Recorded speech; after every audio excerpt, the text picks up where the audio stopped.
Presented by weshfinancial.com. This is Wealth Built to Last.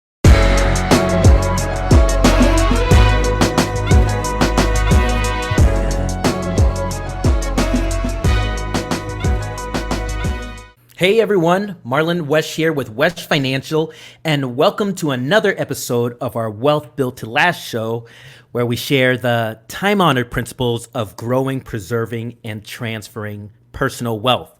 Now, Wesh Financial is a private wealth firm that creates and implements wealth building plans for first-generation professionals and entrepreneurs. You can learn more about us at weshfinancial.com. And now, on to the show. The title of today's episode is How to Supercharge Your Money Plan with the LifeCycle of Needs approach. How to supercharge your plan with needs.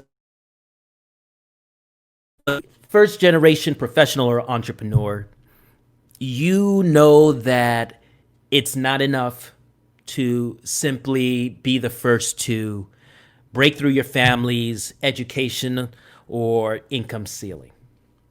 You know that for you to enjoy an amazing life and for you to create a legacy for your family, you know that you need to be able to leverage what you have today to build wealth that lasts for you and your loved ones long term. The problem is, though, all the messaging that targets people that are the first to do things, people that may have come from more humble means and they're now enjoying an elevated social economic status. All the messaging that targets them very often is predatory and very often is misinformation and very often makes you focus on things that are not important. And the one thing that I notice over and over again, so far as messaging that comes up, is this over focus on income. What do I mean by that? Now, first of all, I'm not against income. I'm not against money. I'm in the money business, the money growing, the money preserving, the money transferring business. And I understand the power of healthy cash flows. I understand the power of increased income, what you can do, how you can transform your life. But the problem is that oftentimes when you focus on just income creation, you forget that there's also a huge need for you to design a lifestyle that you can be happy with. And then once you've identified and designed that lifestyle, you go about creating a strategy to fund that lifestyle. The thing about designing a lifestyle and why it's so important to begin there is because it establishes purpose. You're not just taking actions willy-nilly. You know why you're taking them. Everything has a job. Everything has a purpose. What ends up when you're just focused on, I need to get more income, you end up stuck in this hamster wheel of chasing the next income opportunity instead of figuring out exactly what you want, how much you need to save, how much you need to invest for it, and then get it. I can't begin to tell you almost on a daily basis how many conversations I have with individuals that call in for their free clarity session. And I ask them, I just ask just about everyone, what brings you on the call today? What are you trying to accomplish? And so often the conversation immediately takes a turn to, I'm looking for increased earnings on my investments. Last year I made this, I know the stock market returned this. I'm just trying to find a way to maximize my returns on my investments. So often it goes to that. But those same people typically can't answer the question, Well, how much money do you need in your retirement years to live comfortably? They don't have a number. They don't know a number. They're focused on the income portion. Oh, my investments. How to maximize my investments? Maximize your investments to what? Maximize your investments for what? For when? So many of them just can't answer that question. Here's the thing. There are 4 real pitfalls that come with this just get more income approach to your finances. The first one is that it pulls you into this false sense of security because, you've got healthy cash flows, right? But healthy cash flows does not equal healthy finances. Healthy cash flows just means that you're able to handle today's obligations. But handling today's obligations doesn't equate to building wealth. That just equates to you living okay today. I find that this issue really affects entrepreneurs and high income earners the most because, if you are not struggling to pay bills, if, anytime you need a new car, something breaks, or you need to get new clothes, or you don't want to do a project on the house, it's like, yeah, no problem. I have the money to do that. It's available. If you're not worried about that, you're often lured into this sense that I'm okay, but you may not be okay. For example, you may make a good living, but if you were to suddenly pass away, what would happen to your assets? Your assets don't just go to your family and to your loved ones if you don't set it up to work that way. And just having a will doesn't ensure that there's no delay in your family getting their share of what's theirs. Good cash flows doesn't solve that problem, but a good plan does. Good cash flows takes care of today and helps you and gives you a resource, a tool to take care of tomorrow. Second pitfall of just focusing on income creation is that you end up invariably spending more money down the road as you try to make up for your lack of planning in other areas of your finances. For example, you may have amassed a healthy investment portfolio. You've done so well. You've been diligent, you've been saving, you've been investing, you've stayed in the market. But as you age, now you're faced with medical expenses. And medical expenses are the number one expense that tends to drain retirement savings. But there's ways to plan for that, ways around that where you're not depleting the savings that you need in order to live when you're no longer working and still being able to take care of your medical expenses. But if you don't have a plan, if you don't have an idea, a full picture of exactly what you need, and then going about to funding that, you're vulnerable. Third pitfall, leaving yourself completely blind to how the 4 horsemen of the money apocalypse affect your bottom line. Who are the 4 horsemen? We've talked about them before. They're taxes, fees, inflation, and correlation. Does it matter how much money you make, how much income you've earned, if you can't keep it? Of course not. If your investment earned you $1 million and you walk away with 500, you didn't make $1 million, you made 500. But that's what taxes, that's what fees, that's what inflation, that's what not having a diversified investment strategy, that's what it gets you. It erodes your ability to not only earn, but also to keep what you've earned. Having a plan allows you to address each one of these horsemen and either mitigate or eliminate their threat on your financial bottom line. But the biggest vulnerability is that when you're just focused on income, when you're just focusing on what I'm earning from my investments, what have you, The biggest vulnerability is that you're unable to make rational, emotional decisions because your bias is towards more, just having more. And there's nothing wrong with having more. We want more. My firm exists to help people get more with what they have today. There's nothing wrong with more, but more for the sake of having more isn't a strategy.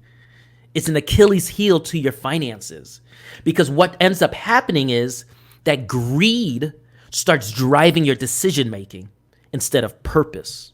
And you know what they say, if you don't stand for something, you'll fall for anything. Well, with your finances, if your finances, your investments, your savings, your strategy doesn't have a specific goal attached to it, something you're working for, and not just money, but something along a lifestyle, experiences, people you would like to benefit, the way you want to live, what have you, things you want to purchase. I don't care what you want to spend your money on. That doesn't matter. Whatever is important to you is important to you. But if your dollars aren't attached to that, you're unable to make rational decision when things get tough. I say this all the time that, especially when the market is doing well, people don't think they need a mentor. People don't think they need advice because they think that they're doing well. They don't realize they're not doing well. The market's doing well. So, of course, all the tides lift all boats, right? So the market's doing well, and you're in the market, you're doing well. But what happens when you're not doing well? Do you change your strategy suddenly, emotionally, because you're afraid of loss? That's when you don't have a goal, when you don't have specific things that you've identified that you're working towards, and you've understand the strategy you're using, how it maps to you achieving those objectives. When something goes wrong, you're going to overreact. When something goes wrong, you're going to pull back in fear. And when something goes wrong, you're going to drop your strategy and look for something else. That's the biggest vulnerability. I find that the issue really is, the key issue that I find that's really plaguing my first generation professionals and entrepreneurs is a patience issue.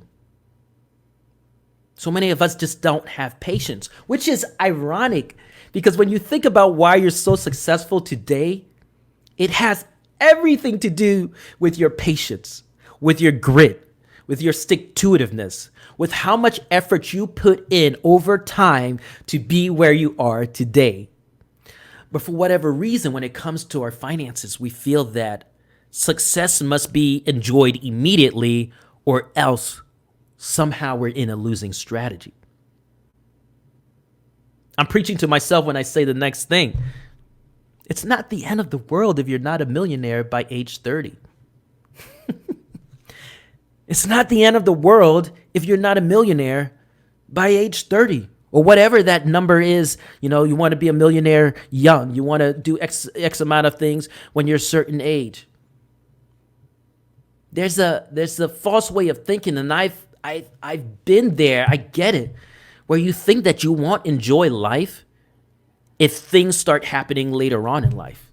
That somehow you can't adequately enjoy the work, the fruits of your labor if you're in your 40s or if you're in your 50s.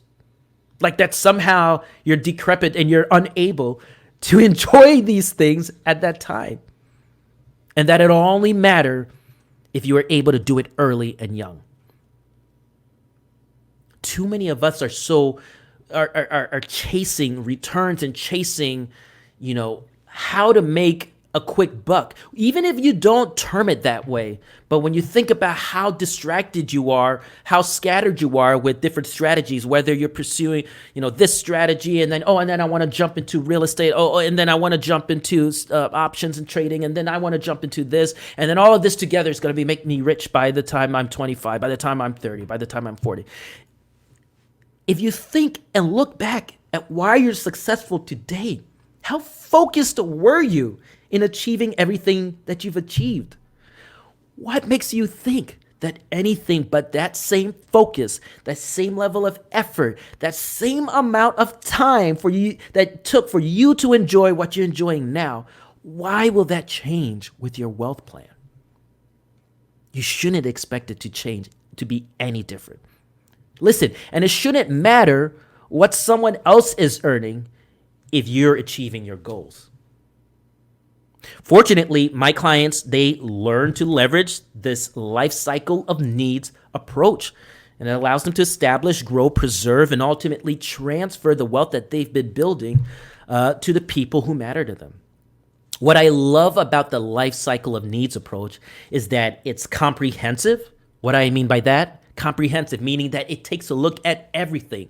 It takes a look at not only your financial goals, but it also addresses the financial needs that you didn't even know you had.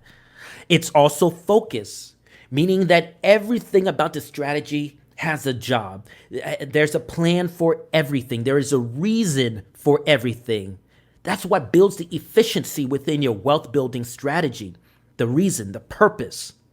And it is metric driven. So it allows you to identify what you need to do, when you need to do it by, and what you need in order to achieve it. And those metrics keep you true to the strategy and keeps you true to the course of you achieving the objectives that you want. And it's a really simple 7-step process. Step 1. You got to identify who relies on you. Who relies on you? What that does, it opens up, it clarifies all the variables of the plan. These are your stakeholders. Who has a stakehold in you building wealth? Your husband, your wife, your children, your grandchildren, whoever.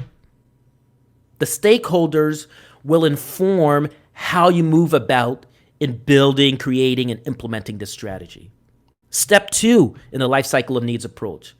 You have to identify what your current obligations are and what your future obligations will be. This lets you know who needs to get what, when, and how in order for you to satisfy your obligations. Step 3. You've got to identify in detail what lifestyle you want. Saying things like, I want to be comfortable, that's not a goal. I don't understand what that means. What does comfortable look like to you? Oh, you want to go on 2 vacations a year? Got it. Where do you want those vacations to be? In the Caribbean? Got it. Do you want to fly there? Is it a cruise? Okay, got it. Oh, I want to have a vacation home when I retire, somewhere warm. I want to be a snowbird. Got it. I want to be able to spend time with my children that live on, 2 sides, on either sides of either coast in the United States. And I want to be able to spend time without having to be at their house and, give them their privacy, but still spend time with my grandchildren. Which means I need money for 4 months out of the year to rent for a long-term rental so I can be close by and see my kids and grandchildren. Got it.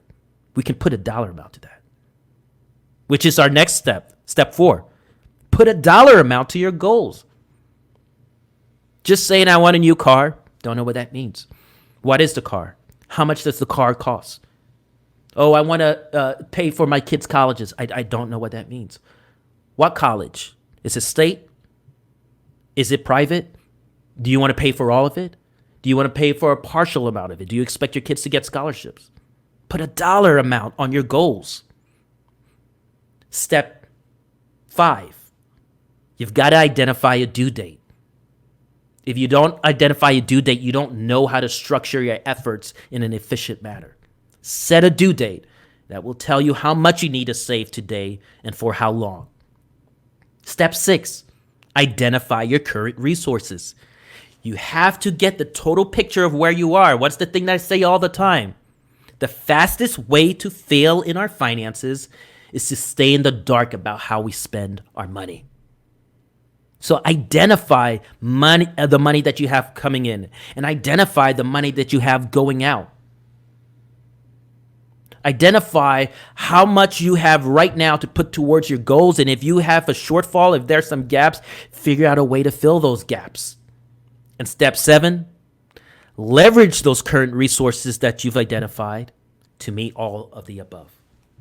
It's not complicated, but it takes an outcome-focused strategy and it takes patience. But that's exactly what I help my clients achieve. Using this life cycle of needs approach, my clients get an all-inclusive, goals-based, outcome-driven financial plan with step-by-step action steps mapped out for them. So if what we've talked about today in our show, if that resonates with you, if you feel that you need a certain strategy where you can have those steps mapped out to you, a strategy that takes into consideration not only your financial goals, but all the needs that you didn't even know you had, and then to have it mapped out where it says step 1, do this, step 2, do that. If that's what you want, I want you to reach out to me at myfamilymoneyplan.com/talk and book your free clarity session today. It's a 45-minute to an hour-long conversation, completely free, and where we talk about all of that. We talk about your goals and your needs. We'll talk about your investment strategy. We'll talk about your retirement plans. We'll talk about anything that you want to talk about regarding your finances. And it will be the most valuable 45 minutes, hour of your life talking about money. So if that's what you want, reach out to me, myfamilymoneyplan.com/talk, so we can start you on the way. Well, friends, that's our show for today. I'm Marlon Wesh with Wesh Financial. Until next time, keep living the life that you want to live and live it on your own terms. Bye for now. If you're enjoying our show, follow Wesh Financial on our social channels and don't forget to like, subscribe, and share. And as always, our breakthrough sessions are completely free. So schedule yours today at myfamilymoneyplan.com/talk.